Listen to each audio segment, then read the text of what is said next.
So in this video, we're going to talk about obtaining a Coxswain NC1 marine qualification, and we'll give you some tips on how you can obtain the qualification.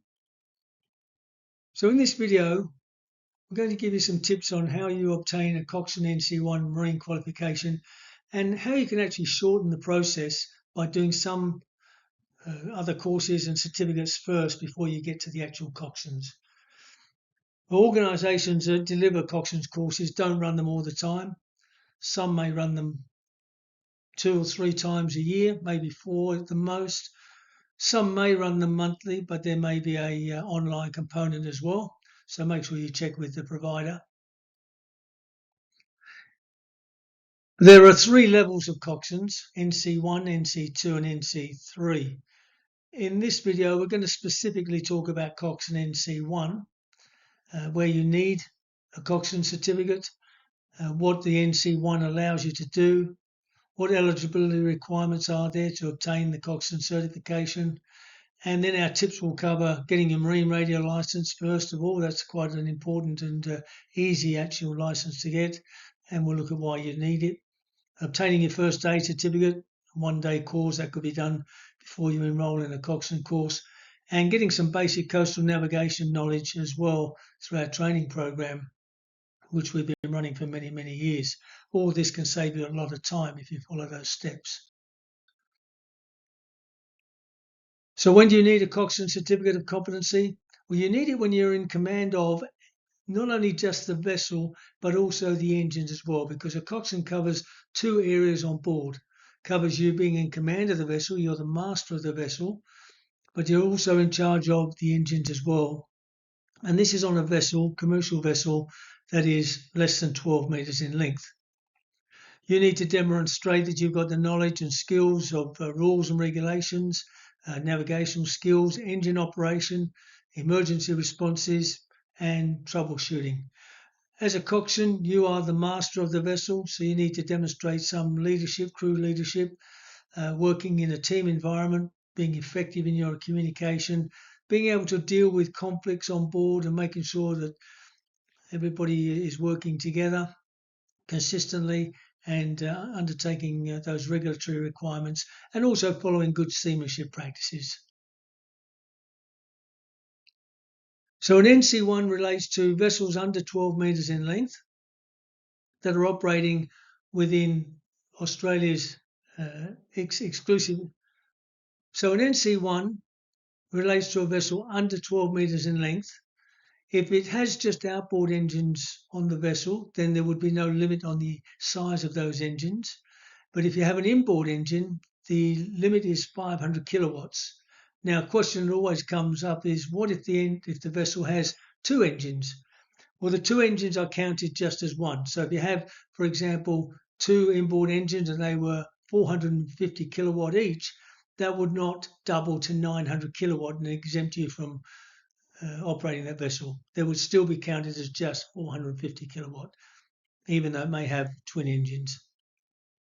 The area of operation for a Coxswain NC1 is so the area of operation for a Coxswain NC1 is in inshore waters, which is up to 15 nautical miles from the coast.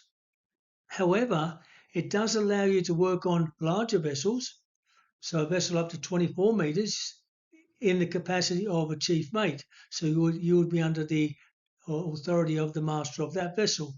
You could also work as a general purpose hand or a competent crew member on a vessel up to 100 metres in length that is operating within Australia's exclusive economic zone, which is 200 nautical miles from the shoreline, which is 200 nautical miles from the coastline. Now, there are some sea service requirements for a Coxswain NC1. These requirements are where you've been on board a vessel over 5 metres in length. If you use an AMSA Task book, then you only need to have 30 days of commercial experience. If you do not use an AMSA Task book, you can use recreational or commercial experience, but you have to have a total of 150 days. Let me give an example of how this could be achieved. You've done your training, you've obtained your course certificates, but you cannot yet submit your application to AMSA because you don't have the sea service. So you could work as a general purpose hand on a vessel up to 100 metres in length, 30 days of sea service on there, complete a task book in that process, and then you would have the sea time to submit your application to AMSA. That's one example of how it can be achieved. At a coxswain level, you would also need to have a marine radio licence, and we've been doing marine radio licences for over 20 years at truenorthmarine.com.au. Having a marine radio licence, having a marine radio licence is a distinct advantage, and preferably done before you undertake a course so that you've kind of got it out the way. A marine radio licence is a lifetime licence, so once it's obtained, it never has to be renewed and it never expires. We can do the whole licence for you with a final exam that takes approximately 20 minutes. I'm a registered invigilator, so anybody who does the exam for you has to be registered with the Office of Maritime Communications. There's my credentials on the screen. We've been doing them so long, we've been doing radio license for so long, and we've got such a good process in place that we'll guarantee you'll pass on the first attempt. That's how sure we are that you'll get your marine radio license easily. Obtaining your first aid certificate can also be done before you undertake a coxswain's course, and we do recommend you do that because these are just one-day courses. Very easy to obtain your first aid. And at the NC1 level, you do need to have some basic coastal navigation knowledge. And we've got a training program that we've been using for well over 15 years now. It's a straightforward program. You can do that all online.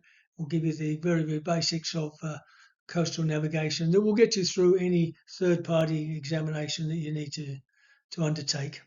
Go to our website, truenorthmarine.com.au, and you'll find information on both marine radio licences and coastal navigation at the website. So the eligibility requirements for obtaining a Coxswain NC1, you need to be at least 16 years of age when the certificate is issued. You need to complete AMSA form 1850, which is a medical fitness and eyesight form. You need to be able to speak English. You need to be able to speak and understand English, which includes written documents. You need to be able to complete your coxswain training with a reputable RTO, registered training organisation, and you can find a number of these located at training.gov.au. And you need to obtain your sea service, which is 30 days with a completed AMSA task book.